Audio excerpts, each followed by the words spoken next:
ਨਫ਼ਰਤ ਨੂੰ ਭਜਾਓ ਹੱਥ ਨਾਲ ਹੱਥ ਜੋੜੋ ਮੁਹਿੰਮ ਤਹਿਤ ਸਾਬਕਾ ਕੈਬਨਿਟ ਮੰਤਰੀ ਮੈਡਮ ਰਜ਼ੀਆ ਸੁਲਤਾਨਾ ਦੀ ਅਗਵਾਈ ਵਿੱਚ ਸਰਹੱਦੀ ਗੇਟ ਤੋਂ ਅੰਦਰੂਨੀ ਸਰਹੱਦੀ ਗੇਟ ਰਾਜਾਵਾਲਾ ਮਹਿਲ ਮਕਬਰੀਆਂ ਵਿੱਚ ਲੋਕਾਂ ਨਾਲ ਹੱਥ ਮਿਲਾ ਕੇ ਦੇਸ਼ ਵਿੱਚ ਫੈਲੀ ਨਫ਼ਰਤ ਦੀ ਅੱਗ ਨੂੰ ਖਤਮ ਕਰਨ ਦਾ ਸੁਨੇਹਾ ਦਿੱਤਾ।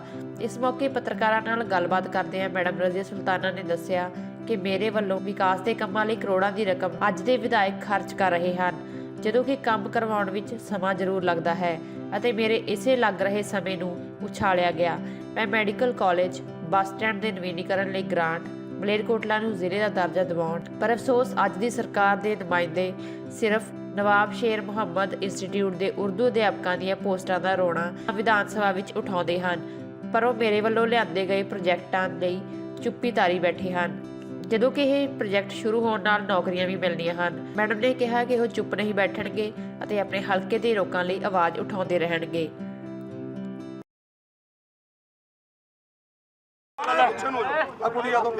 ਅੱਜ ਦੀ ਜਿਹੜਾ ਮਹਿਮ ਤੁਸੀਂ ਕੀਤੀ ਹੈ ਹੱਥ ਨਾਲ ਹੱਥ ਮਿਲਾਓ, ਇਹਦਾ ਮਕਸਦ ਕੀ ਹੈ? ਇਹਦਾ ਆਗਾਜ਼ ਕਰਨ ਦੀ ਕਿਉਂ ਜ਼ਰੂਰਤ महसूस हुई ਤੁਹਾਨੂੰ? ये देखो हाथ से हाथ जोड़ो जो यात्रा है, ਅੱਜ ਜੋ ਮੁਹਿੰਮ ਸ਼ੁਰੂ ਕੀਤੀ ਗਈ ਹੈ ਇਹ ਆਪਸੀ ਇੱਕ ਦੂਸਰੇ ਦੇ ਨਾਲ ਪਿਆਰ ਮੁਹੱਬਤ ਵਧਾਉਣ ਵਾਸਤੇ ਕੀਤੀ गई है। जो नफरतों का दौर चल रहा है उसको हटाने के लिए और आपस में एक होकर मिलजुल कर चलने के लिए हम लोग आज ये मुहिम चला रहे हैं। है ना, मैं मलेरकोटला में पीला पंजा चलाया जा रहा है नगर कौंसिल नजायज कब्जों के लिए, कुछ खास जगहों पर चलाया जा रहा है, तो इसके बारे में क्या कहेंगे? देखें, आप लोगों ने उस टाइम बहुत उस मुहिम को बड़ा बढ़ चढ़ के आगे बढ़ाया था, लेकिन आज आपको देखने को वो मिल रहा है कि यहाँ पे शहर में क्या हो रहा है। हम लोगों ने क्या किया था? पैसे लेके आए थे ना, पैसे लेके आए, डेवलपमेंट करने के लिए लेके आए, हर जगह डेवलपमेंट चल रही थी, लेकिन थोड़ा सा काम को मुकम्मल होने में टाइम लगता है। ऐसा बावेला मचाया, ऐसा हल्ला मचाया कि मेरे काम को भी नकारा करके रख दिया। पर मुझे बेहद अफसोस है इस बात का कि अवाम भी इस चीज़ को समझ ना सकी कि हम लोग कितना काम कर रहे हैं, कितना पैसा लेके आ रहे हैं। मैं दिल जान से वहाँ पे जाके लड़ के मैं पैसा लेके आई, ज़िला बनाया, मेडिकल कॉलेज के लिए लेके आई, मेडिकल कॉलेज की ज़मीन दे दी, वक्फ बोर्ड ने दे दी, और बहुत सारी ऐसी मुहिम थी जो हमने चलाई। मुझे दिल से इस शहर से मोहब्बत है, मैं दिल से प्यार करती हूँ अपने हलके को, इसीलिए मैं दिल जान से कोशिश करके यहाँ पे काम के लिए पैसा लेके आई। लेकिन आज वो लोग आ गए हैं जो कहलाते तो यहाँ के हैं, मैं भी यहाँ की हूँ, वो भी यहाँ के कहलाते हैं, लेकिन उनको मोहब्बत नहीं है, उनको प्यार नहीं है, अपने शहर से मोहब्बत नहीं है, लगाव नहीं है। तो अगर लगाव होता तो वो बजाय सिर्फ एक उर्दू अकेडमी की पोस्टों को उठाने के लिए मेडिकल कॉलेज की आवाज़ उठाते। उन्होंने उर्दू अकेडमी की पोस्ट की बात की, उन्होंने सारी उर्दू अकेडमी छीन ली, उनसे सारी उर्दू अकेडमी छीन ली। हमारी वहाँ पे जो चल रही थी लाइब्रेरी वो बंद करा दी। ये थी आवाज़ उनकी। आवाज़ में दम होना चाहिए, अगर आवाज़ में दम है तो चीज़ें आती हैं। मैडम, आपने बात किया कि आप लोगों ने आवाज़ को बहुत बुलंद किया मेरे कामों के लिए, तो आज आप अपोजिशन में हैं, जो काम वो कर रहे हैं उसमें क्या करप्शन भी हो रही है, उसके लिए आपकी पार्टी क्या आगे कर रही है काम? देखिए, एक बात सुने, आप जो अपनी जुबान से कह रहे हैं वो सबको नजर आ रहा है ना, आप इसीलिए इस चीज को बोल रहे हैं कि आपको भी ये नजर आ रहा है। हमारा काम है काम करते चलना, उनका काम है जो उनका काम था, उनकी नियत थी वो कर रहे हैं, तो आप लोग देख रहे हो, मेरे लिए इतना ही काफी है। मैडम, आज डिस्ट्रिक्ट जिला हेडक्वार्टर पर डीसी के एमएलए की कमरे बना दिए गए हैं बैठने के लिए, इससे क्या लोगों के आम लोगों के काम बर्बाद नहीं होंगे? इसके बारे में क्या कहेंगे? नहीं, देखो, एक बात सुनो, मैं इस बात पे नहीं जाना चाहती। अगर उन्होंने ये कमरे बनाए हैं तो कुछ सोच समझ के बनाए होंगे, हो सकता है एमएलए उनको मिलता ना हो, आवाम को ना मिलता हो, तो उन्होंने इसलिए बना दिए होंगे कि डीसी उन पे निगाह रखे कि आवाम को मिल रहा है कि नहीं मिल रहा है, इसीलिए उन्होंने कमरे बना दिए हों। ठीक है, नहीं, बाकी उनकी सोच क्या है मुझे नहीं पता। ठीक है, नहीं। मैडम, एक सवाल लास्ट है कि आपने सब्जी मंडी के लिए 54 लाख रुपए लगाकर शेड बनवाया था, वो वहीं पर खड़ा, आपकी पार्टी उसके लिए क्या, क्यों आपकी यादगार है वो लोगों के लिए बनाई, उसके बारे में क्या? सुनो, मंडी से भी मुझे बेहद लगाव था, ठीक है, नहीं, मंडी में भी मेरे अपने सारे भाई रहते थे, वो अगर तकलीफ़ में थे तो उनका काम करना मेरी जिम्मेदारी थी, मेरी ड्यूटी थी। आप लोगों ने मुझे ड्यूटी दी थी, मैं अपनी जिम्मेदारी निभा रही थी। अब आपने जिनको ड्यूटी दी है वो अपनी जिम्मेदारी निभाएं। आप अपोजिशन का रोल नहीं अदा करेंगे? अपोजिशन का रोल अदा करेंगे, हम जरूर करेंगे, बिल्कुल करेंगे, लेकिन अपोजिशन का रोल तो आप लोगों को खुद नजर आ रहा है कि भाई क्या हो रहा है। अवाम आपकी जुबानी से ही मैं कह रही हूँ, आपको पता है, आपकी जुबान जिस चीज़ को बोल रही है इसका मतलब है अवाम को पता है, अपोजिशन का रोल अवाम को पता है। मैं अभी खामोश हूँ लेकिन देख रही हूँ कि क्या हो रहा है, आप भी देख रहे हैं कि क्या हो रहा है। अफसोस के अलावा मैं कुछ और नहीं कर सकती। आपकी खामोशी कितने सालों में या कितने महीनों में टूटेगी? आज टूट तो गई। ਅਕਰਮ ਲਿਬੜਾ ਜੀ ਆਪਣੇ ਸ਼ਹਿਰੀ ਪ੍ਰਧਾਨ ਕਾਂਗਰਸ ਪਾਰਟੀ। ਇਹ ਕਾਂਗਰਸ ਪਾਰਟੀ ਵੱਲੋਂ ਜਿਹੜਾ ਸਾਡਾ ਪ੍ਰੋਗਰਾਮ ਰੱਖਿਆ ਗਿਆ, ਰਾਹੁਲ ਗਾਂਧੀ ਸਾਡੇ ਯੁਵਰਾਜ ਉਹਨਾਂ ਨੇ ਇੱਕ ਪ੍ਰੋਗਰਾਮ ਸ਼ੁਰੂ ਕੀਤਾ ਸੀ ਭਾਰਤ ਜੋੜੋ ਯਾਤਰਾ। ਉਹ ਤੋਂ ਭਾਰਤ ਜੋੜੋ ਯਾਤਰਾ ਤੋਂ ਲੋਕ ਇੰਨੇ ਪ੍ਰਭਾਵਿਤ ਹੋਏ, ਲੋਕਾਂ ਦੇ ਵਿੱਚ ਜਿਹੜੀ ਨਫ਼ਰਤ ਫੈਲਾਈ ਜਾ ਰਹੀ ਸੀ ਕਿ ਇਹ ਦੇਸ਼ ਤੋੜਨ ਦੀ ਕੋਸ਼ਿਸ਼ਾਂ ਕੀਤੀ ਜਾ ਰਹੀ ਸੀਆਂ। ਰਾਹੁਲ ਸਾਹਿਬ ਨੇ ਦੇਖਿਆ ਕਿ ਇਹ ਲੋਕ ਬਹੁਤ ਉਤਸ਼ਾਹ ਸੀਗਾ, ਲੋਕਾਂ ਦੇ ਵਿੱਚ ਬਹੁਤ ਪ੍ਰੇਮ ਸੀ ਕਿ ਸਾਰੇ ਧਰਮਾਂ ਦੇ ਵਿੱਚ ਆਪਸ ਵਿੱਚ ਮਿਲ ਕੇ ਰਹਿੰਦੇ ਸੀਗੇ, ਕਿਉਂਕਿ ਇਹ ਪਾਰਟੀ ਜਿਹੜੀ ਇਹਨੂੰ ਤੋੜਨਾ ਚਾਹੁੰਦੀ ਸੀ। ਉਸ ਤੋਂ ਬਾਅਦ ਰਾਹੁਲ ਗਾਂਧੀ ਜੀ ਨੇ ਸਾਡੇ ਨਾਲ ਇੱਕ ਚਿੱਠੀ ਲਿਖੀ ਸੀਗੀ ਸੈਂਟਰ ਦੇ ਵੀ ਜਿਹੜੀਆਂ ਉਹਨਾਂ ਦੀਆਂ ਨੀਤੀਆਂ ਨੇ। ਉਸ ਤੋਂ ਬਾਅਦ ਉਹਨਾਂ ਨੀਤੀਆਂ ਦੇ ਖਿਲਾਫ ਅਸੀਂ ਇੱਕ ਮੁਹਿੰਮ ਦੁਆਰਾ ਜਿਹੜੀ ਆਪਦੇ ਹਲਕਿਆਂ ਦੇ ਵਿੱਚ ਸ਼ੁਰੂ ਕੀਤੀ ਆ, ਹਾਥ ਸੇ ਹਾਥ ਜੋੜੋ, ਕਿ ਲੋਕ ਸਾਰੇ ਆਪਸ ਵਿੱਚ ਹੀ ਰਹਿੰਦੇ ਨੇ ਤਾਲਮੇਲ ਨਾਲ, ਕੋਈ ਇੱਥੇ ਭੇਦ ਭਾਵਨਾ ਨਹੀਂ ਹੈਗੀ। ਤੇ ਉਸੇ ਤਰ੍ਹਾਂ ਜਿਹੜੀ 1 ਸਾਲ ਦੀ ਕਾਰਗੁਜ਼ਾਰੀ ਆ ਆਮ ਆਦਮੀ ਪਾਰਟੀ ਦੀ, ਜਿਹੜੇ ਉਹਨਾਂ ਦੇ 6 ਵਾਅਦੇ ਸੀਗੇ, ਜਿਸ ਬਦਲਾਅ ਤਹਿਤ ਉਹ ਆਈ ਸੀਗੀ, 6 ਵਾਅਦੇ ਲੈ ਕੇ ਆਏ ਸੀ। ਪਹਿਲਾ ਸੀਗਾ ਭ੍ਰਿਸ਼ਟਾਚਾਰ ਮੁਕਤ, ਅੱਜ ਤੁਹਾਨੂੰ ਪਤਾ ਹੀ ਆ ਪੂਰੇ ਪੰਜਾਬ 'ਚ ਭ੍ਰਿਸ਼ਟਾਚਾਰ 1 ਨੰਬਰ ਤੇ ਚੱਲ ਰਿਹਾ।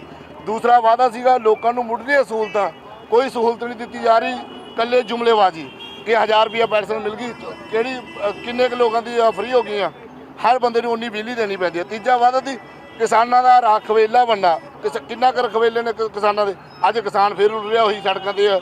ਕਹਿੰਦੇ ਸੀਗੇ ਵੀ ਅਸੀਂ ਕੋਈ ਧਰਨਾ ਨਹੀਂ ਲੱਗਣ ਦੇਣਾ, ਉਹੀ ਹਾਲਾਤ ਨੇ, ਧਰਨੇ ਉਸੇ ਤਰ੍ਹਾਂ ਲੱਗ ਰਹੇ ਨੇ।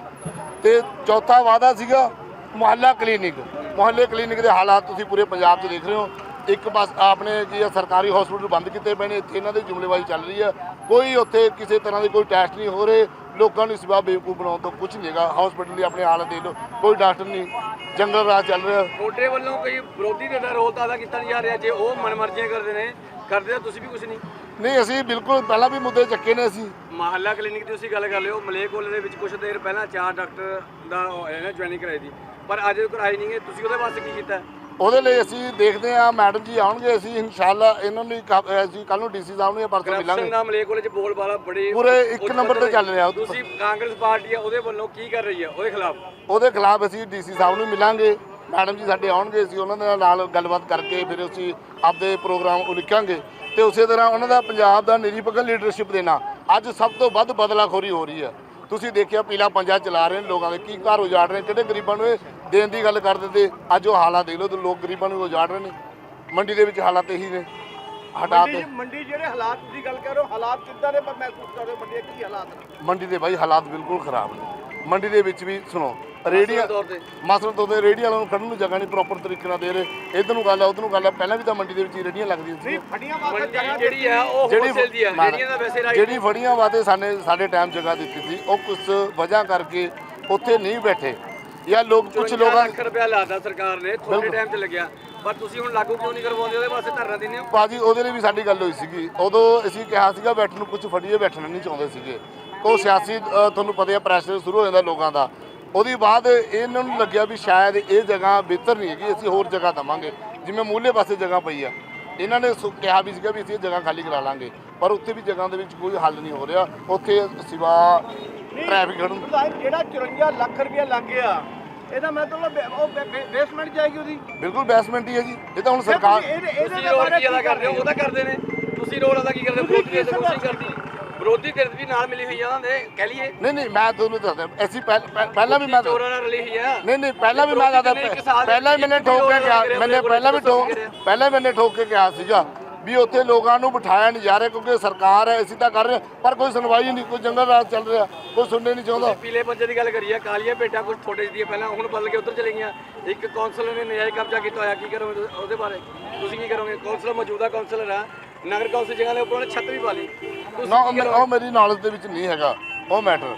ਠੀਕ ਆ। ਹੁਣ ਮੰਨ ਲਓ ਉਰੀ ਲਾ ਲਓ, ਇੱਕ ਪਾਸੇ ਤਾਂ ਉਹ ਕਹਿੰਦੇ ਵੀ ਠੀਕ ਆ ਸਫਾਈ ਕਰਨੀ ਆ, ਹੁਣ ਉਰੇ ਬਾਜ਼ਾਰ ਦੇ ਵਿੱਚ ਦੇਖ ਲਓ ਕਿੰਨੀ ਤੰਗ ਹੋਇਆ ਪਿਆ ਬਾਜ਼ਾਰ, ਕੋਈ ਸੁਣਨ ਨੂੰ ਤਿਆਰ ਨਹੀਂ। ਇੱਥੇ ਕਿਉਂ ਨਹੀਂ ਕਹਿੰਦੇ, ਉੱਥੇ ਗਰੀਬ ਲੋਕਾਂ ਦੇ ਤੋਂ ਝੁੱਲੀਆਂ ਜਾਂ ਅੜਾ ਤੇ ਝੁੱਗੀਆਂ, ਉਰੇ ਵੀ ਤਾਂ ਦੇਖੋ ਸ਼ਹਿਰ ਸਾਰਾ ਤੰਗ ਹੋਇਆ ਪਿਆ। ਅਮੀਰ ਲੋਕਾਂ ਨੂੰ ਸਹੂਲਤਾਂ ਦੇ ਰਹੇ ਨੇ, ਗਰੀਬ ਲੋਕਾਂ ਨੂੰ ਜਾੜ ਰਹੇ ਨੇ, ਉੱਥੇ ਕੋਈ ਬੋਲਣ ਵਾਲਾ ਨਹੀਂ ਹੈਗਾ।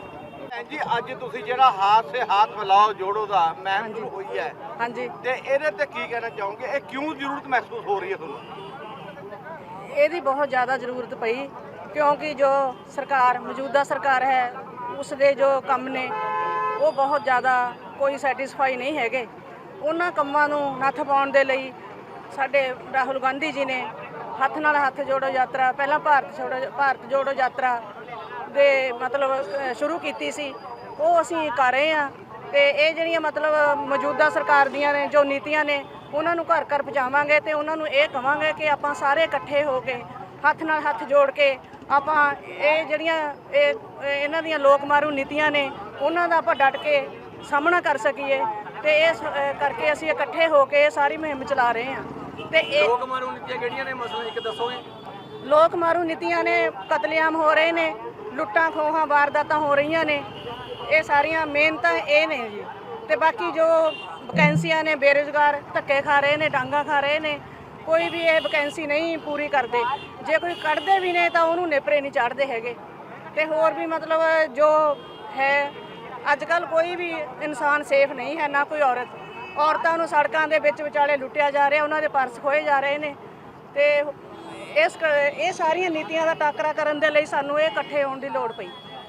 ਭੈਣ ਜੀ ਤੁਸੀਂ ਪਿੰਡੂ ਖੇਤਰ ਦੇ ਨਾਲ ਸੰਬੰਧ ਰੱਖਦੀ ਹੋ, ਪਿੰਡੂ ਖੇਤਰਾਂ 'ਚ ਆਮ ਆਦਮੀ ਪਾਰਟੀ ਸਰਕਾਰ ਕਿਵੇਂ ਆ ਨਾ ਮੁਹੱਲਾ ਕਲੀਨਿਕ ਖੋਲ੍ਹੇ, ਲੋਕ ਬੜੇ ਖੁਸ਼ ਨਜ਼ਰ ਨੇ, ਤੁਸੀਂ ਕਹੋ ਨਹੀਂ ਆ ਰਹੇ, ਇਹਦਾ ਕਾਰਨ ਕੀ ਹੈ? ਨਹੀਂ ਜੀ, ਇਹ ਮੁਹੱਲਾ ਕਲੀਨਿਕ ਜੋ ਖੋਲ੍ਹੇ ਨੇ ਇਹ ਤਾਂ ਪਹਿਲਾਂ ਹੀ ਹਸਪੀਟਲ ਉੱਥੇ ਹੈਗੇ ਨੇ। ਜਿਵੇਂ ਅਸੀਂ ਐਗਜ਼ਾਮਪਲ ਦੇ ਦਈਏ ਸਾਡੇ ਪਿੰਡ ਕੁਠਾਲਾ ਦੀ, ਉੱਥੇ ਸਾਡਾ ਬਹੁਤ ਵੱਡਾ ਹਸਪੀਟਲ ਜੋ ਚੱਲ ਰਿਹਾ, ਉਹਦੇ ਵਿੱਚੋਂ ਹੀ ਇੱਕ ਕਮਰਾ ਲੈ ਕੇ ਇਹਨਾਂ ਨੇ ਮੁਹੱਲਾ ਕਲੀਨਿਕ ਖੋਲ੍ਹਤਾ।